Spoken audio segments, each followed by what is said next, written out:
Buenas, este es el tercer ejercicio del tercer tema, ley de Faraday. Este es de la sección 30.2 sobre FEM del movimiento. Pues es sacado del series, del capítulo 29 del series, que es el que tiene que ver con toda esta parte de ley de Faraday para ese libro. Es el 29.34. Muy bien, entonces lo que se nos dice del ejercicio es que se tiene una espira, un circuito rectangular, ¿verdad? Que al principio se encuentra lejos de un campo magnético uniforme y lleva una cierta velocidad y esa velocidad va a hacer que pues el circuito, ¿verdad? Lo que sería la espira eh, pase por lo que sería el campo. Pero el campo magnético está solo en una cierta región, por lo que en cierto momento la espira también va a salir de ese campo. Entonces tiene el procedimiento en el que, o los pasos donde ella entra en el campo, luego mientras está moviéndose dentro del campo y después cuando va a salir del mismo. Entonces el campo se dice que va hacia afuera, entonces lo que se da por ahí se le da el valor de ese campo, se da el valor numérico, se da el valor de la velocidad a la que va la espira, se da el valor de lo que son los lados de esta espira. Y también se da el valor de la resistencia, ¿verdad?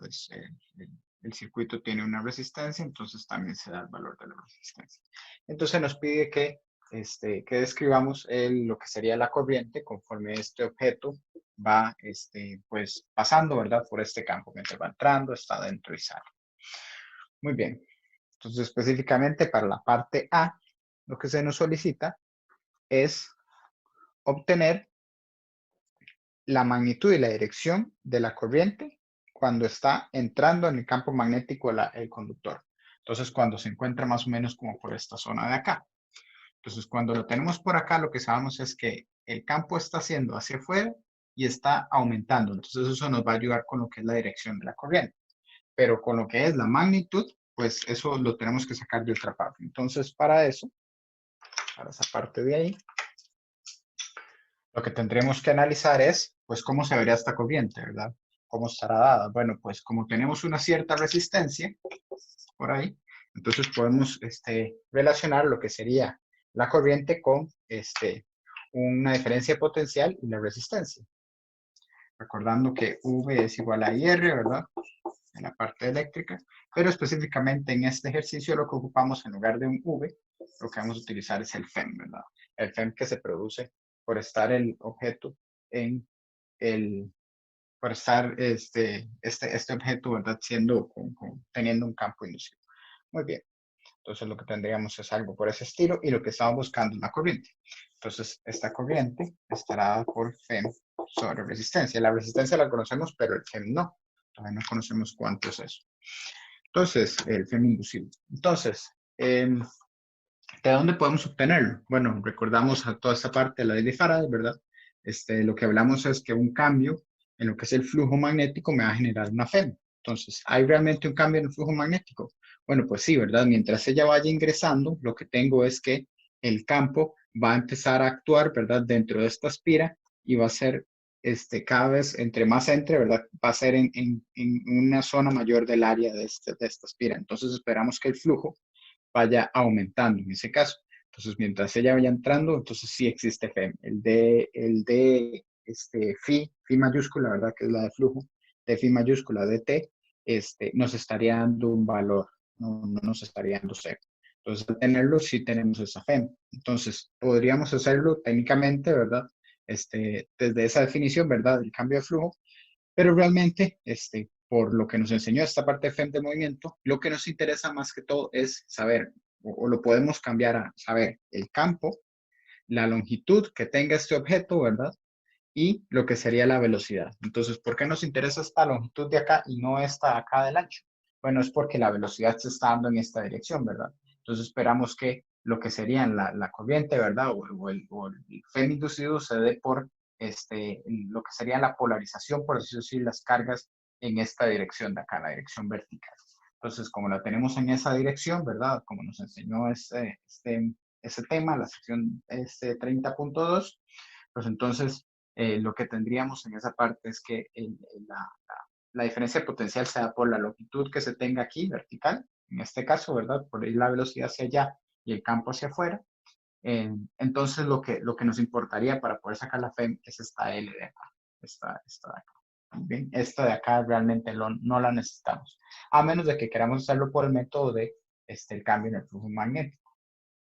Pero bueno, bien, lo hacemos desde el lado que, pues, eh, evidentemente, pues utilizamos lo que sea lo más sencillo, ¿verdad? Donde no tengamos que hacer una derivada y estar considerando lo que sería la distancia que recorre y todo esto, ¿verdad?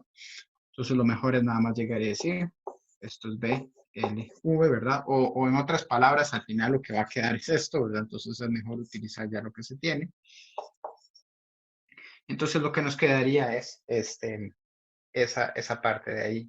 El FEM, ¿verdad? Estaría definido como el campo, la magnitud del campo, esta longitud L y la rapidez que lleve el conductor. O en este caso, pues lo que nos interesaría es cómo se mueve esta parte de acá, esta barra, pero al final pues se mueve junto con todo el conductor. Entonces ya teniendo eso por ahí, el valor numérico de esto, ¿verdad? Utilizando el campo, el campo era de, vamos a ver, voy a poner ahí los datos, 1,25 teslas. Esto de acá es de 0,75 metros, ya pasado, ¿verdad? A lo que sería metros. La resistencia también la vamos a ocupar. Esa R es igual a 12,5 ohm. Y después la velocidad, ¿verdad?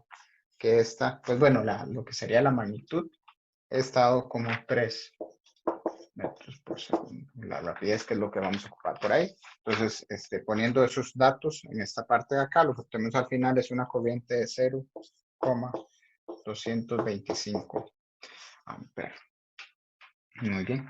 Entonces, con eso tendríamos la magnitud. Y ahora sí, lo que tendríamos que considerar es, bueno, pues, ¿cuál es la dirección de esta corriente?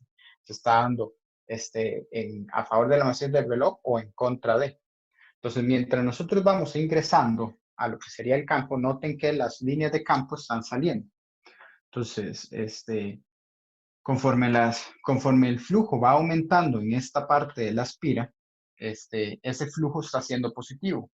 Lo que esperamos es que el resultado de introducir, ¿verdad?, esta FEM inducida para que el objeto no tenga una fuerza mucho mayor hacia la dirección en la que ya lleva, ella debería tener una fuerza contraria, que si ya se leyó la parte, en la siguiente sección, la ley de Lenz, pues eso ya deberían de saberlo. Si no lo han leído, pues entonces la idea es que recuerden que una corriente, ¿verdad?, en esta dirección, si fuera así, por ejemplo, positiva, ¿verdad? Hacia arriba, encontramos el reloj, está en un campo de este estilo, ¿verdad? Lo que me causaría es, noten que sería una corriente hacia arriba, el campo hacia afuera, entonces me generaría una fuerza para allá y eso haría que mi objeto se acelerara. Y eso no tendría sentido porque eso significa que con solo haber entrado, él se estaría moviendo casi que solo, o sea, estaría generando energía, ¿verdad? De forma autómata y eso pues no es posible, ¿verdad? Físicamente sabemos que no, pues, no existe una forma de generar energía simplemente pues de la nada. Entonces lo que esperamos es que más bien la corriente sea en la dirección contraria, o sea hacia abajo, sea a favor del masivo del reloj. ¿Para qué? Para que esta corriente sea hacia abajo, perdón, hacia abajo, luego el campo está diciendo hacia afuera, entonces lo que va a hacer es una fuerza en aquella dirección, ¿verdad? Que lo que haría es que va frenando lo que sería este, este, el conductor, ¿verdad? El conductor. Entonces, obviamente eso no pasa porque, bueno, se nos está diciendo que lleva una velocidad constante, ¿verdad? Entonces tendríamos algo que nos sigue, ¿verdad? Empujando el objeto para que se siga dando este trayecto, ¿verdad? Sin problemas. Entonces, aunque exista esa fuerza, ¿verdad? Pues se contrarrestaría, ¿verdad? Para que tengamos una rapidez constante. Pero lo que naturalmente debe pasar, ¿verdad? Como les digo, es entonces que hay una fuerza contraria, una fuerza que vaya intentando frenar el objeto. Entonces, la corriente se tiene que dar a favor de las manecillas del reloj. Entonces, en esta parte de acá, lo que tendríamos es que la corriente iría a favor de la manecilla del reloj, ¿verdad? Mientras está entrando. Muy bien, entonces sería mientras, bueno, eso sería en la parte del entrar, ¿verdad? En esta zona. Entonces esto es A, que sería el estar entrando. Luego la parte B nos dice que es cuando está ya adentro de, de, de esta zona. Entonces, en ese caso, lo que tendríamos es eh, un conductor, ¿verdad? Dentro de un campo magnético y, por ejemplo, imaginémonos que está en esta parte de acá. Entonces, en estos momentos, pues visualizando, ¿verdad? Lo que tendríamos serían como estas 6 puntos, ¿verdad? De las líneas de campo magnético, lo que tendríamos adentro. Y luego yo me muevo un poco más y lo que tengo todavía son 6 líneas. Y lo que tengo aquí todavía serían 6 líneas. Entonces, lo que me dice esto es que como el campo es uniforme, mientras el objeto esté adentro, yo siempre voy a tener la misma cantidad de puntos, ¿verdad? La misma cantidad de líneas, o sea, el campo va a ser exactamente igual. Y si el campo es exactamente igual y está pasando por la misma área en todo momento, entonces el B y el A no cambian. La orientación de este objeto tampoco está cambiando, entonces el flujo realmente no tiene un cambio. El flujo se mantendría constante en todo ese tiempo. Y si el flujo es constante, entonces la derivada del flujo con respecto al tiempo es cero. La FM es cero en ese caso. Entonces, si la FM es cero, si es cero, ¿verdad? Y sabemos que la corriente es FEM sobre resistencia, entonces lo que esperamos es que la corriente en ese caso sea cero, ¿verdad? Si esto de aquí es cero, entonces todo me va a dar aquí, bueno, la corriente me va a dar aquí cero. Entonces perderíamos la corriente en ese punto. Lo que tendríamos es primero una corriente que se genera para esta parte y luego se va desapareciendo hasta que pues es cero, ¿verdad? Cuando está adentro y después cuando él va saliendo, otra vez va a empezar a generar una FEM. ¿Por qué? Porque ahora sí vamos a tener, ¿verdad? Cuando vayamos saliendo, ya no vamos a tener 6, sino que tendríamos 3, ¿verdad? Por ejemplo. Entonces vamos a estar perdiendo flujo magnético. No hay campo en todo lo que sería el área de la espira. Entonces en esa parte C, otra vez tendríamos una FEM. Esa estaría dada de igual forma, ¿verdad? Por exactamente lo mismo, ¿verdad? Sería por BLV, porque noten que la velocidad sigue siendo la misma, ¿verdad? Entonces, bueno, si la velocidad es la misma, la rapidez también. Y igual todavía estamos hablando de que estás haciendo un movimiento hacia la izquierda y el campo está haciendo hacia afuera, entonces lo que nos interesa sería la dimensión vertical. Entonces ahí lo que ocuparíamos todavía sería el L. Entonces lo que tendríamos es en magnitud, por lo menos, exactamente el mismo valor que habíamos obtenido antes. Ahora lo que necesitamos es ver cómo sería la parte de la orientación, ¿verdad? De esta corriente. Evidentemente ya al saber qué pasó cuando entramos, podríamos estar intuyendo qué pasa al salir, ¿verdad? Pero igual se puede hacer el análisis y es que el objeto está perdiendo campo magnético que iba hacia afuera.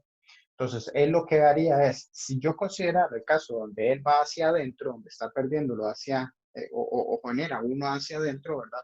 Entonces, lo que yo estaría haciendo es dándole más potencia aún a lo que sería la corriente, ¿verdad? Y entonces, al darle más potencia aún a la corriente, entonces solo aceleraría más.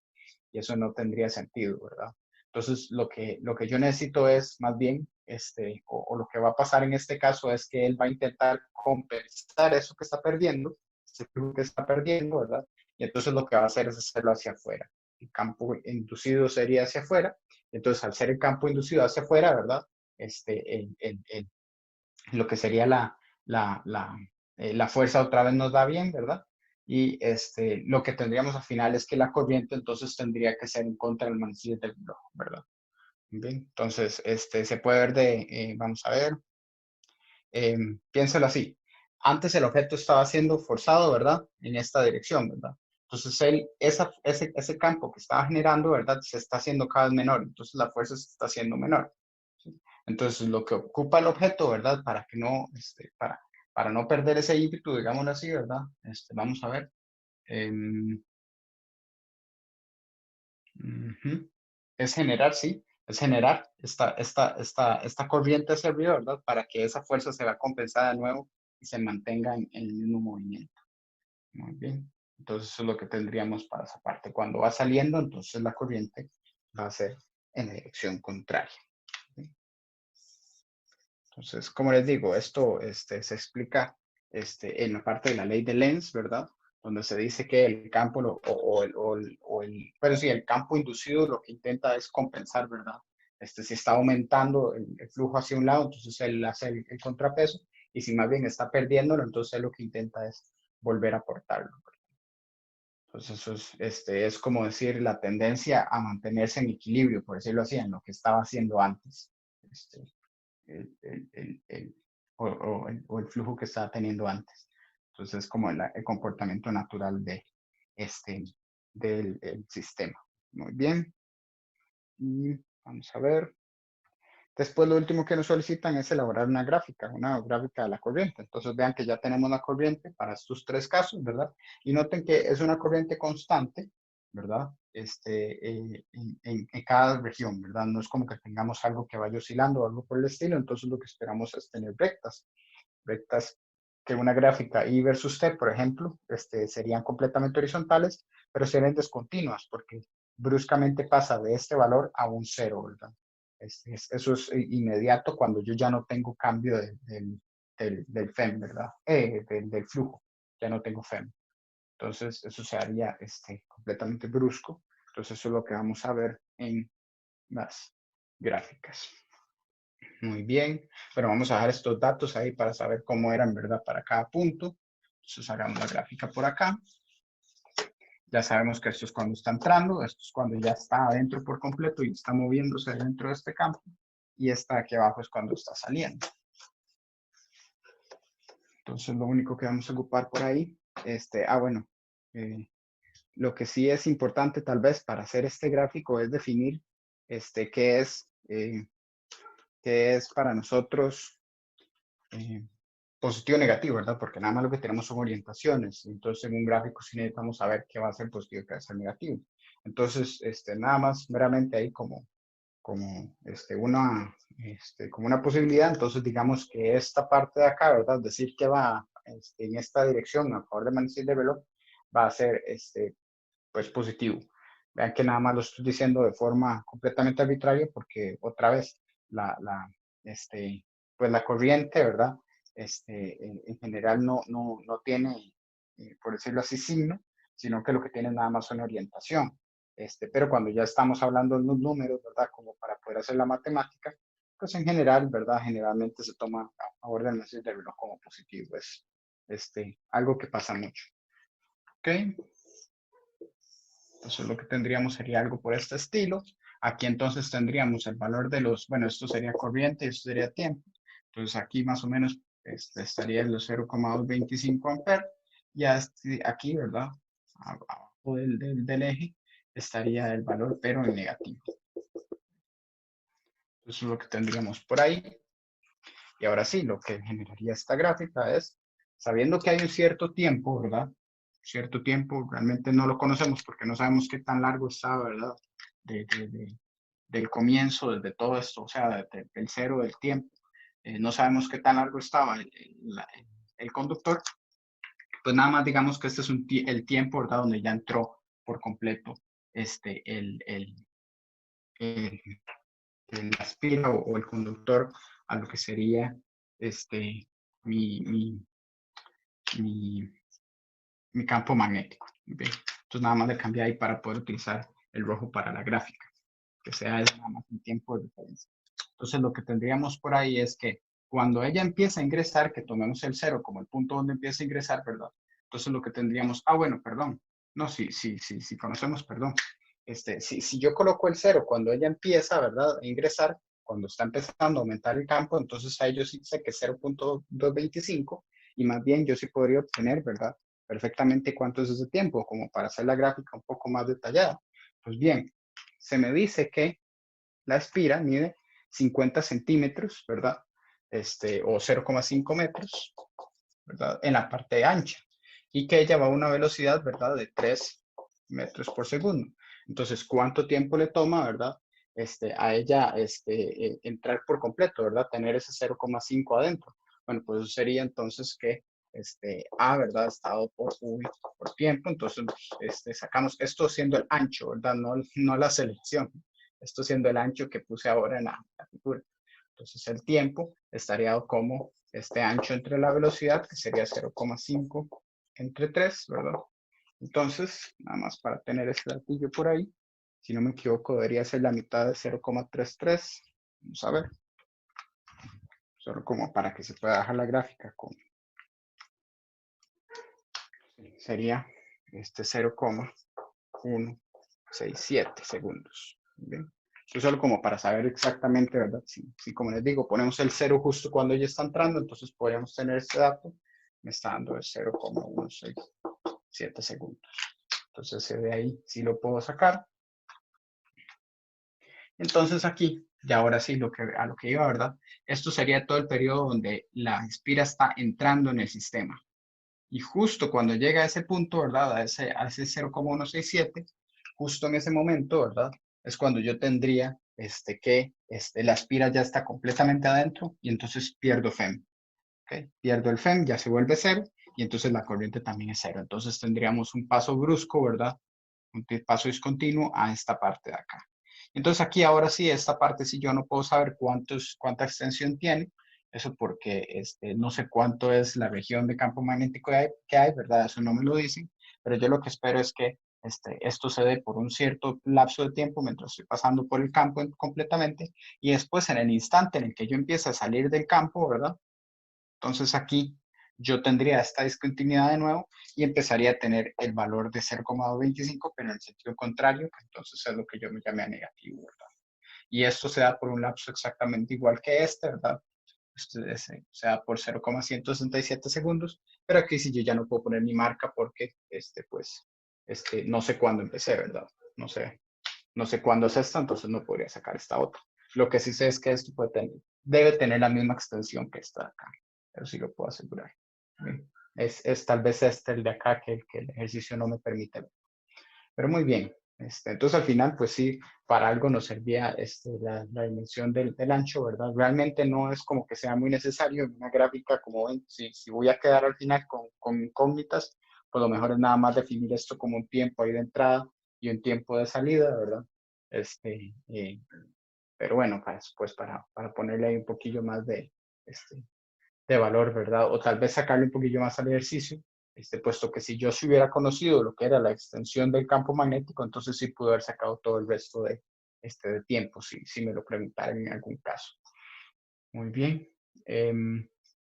Nada más ahí para agregar. Sí, recordar entonces, el circuito va a tener corriente, bueno, va a tener FEM que genera corriente, ¿verdad? Si es FEM de movimiento, va a tener corriente mientras esté generando esta FEM y esta FEM se genera mientras hay un cambio en el flujo. Si el flujo magnético no está cambiando, no vamos a tener FEM. Muy bien. Entonces vean que eso es sumamente importante porque en el instante en el que yo tengo un flujo constante, desaparece súbitamente lo que es la FEM y la corriente. Y eso, pues, en el caso de utilizar un circuito, ¿verdad? Pues generalmente no es muy deseado, ¿verdad? Que hayan cambios súbitos, generaría problemas en lo que sería mi circuito, a menos de que ya sea algo que realmente yo necesito. Que es muy poco posible, ¿verdad? Que lo que se ocupe es que súbitamente se pierda corriente. Pero bueno, cada sistema ahí tendrá sus cosas. Muy bien, entonces, y después también recordar que dependiendo de cómo es que esté cambiando este flujo, ¿verdad? Dependiendo de si está aumentando o está disminuyendo y en qué dirección está yendo también. Noten que todo esto lo coloqué así porque el campo estaba saliendo. Si el campo magnético está entrando, entonces esto se invertiría, pero dependiendo de si entra o sale, también me va a decir cuál orientación debe tener la corriente. Entonces eso sería lo que teníamos para este ejercicio. Como les digo, la sección 30.2, ya la que seguiría sería la 30.3. Entonces, muchísimas gracias por su atención.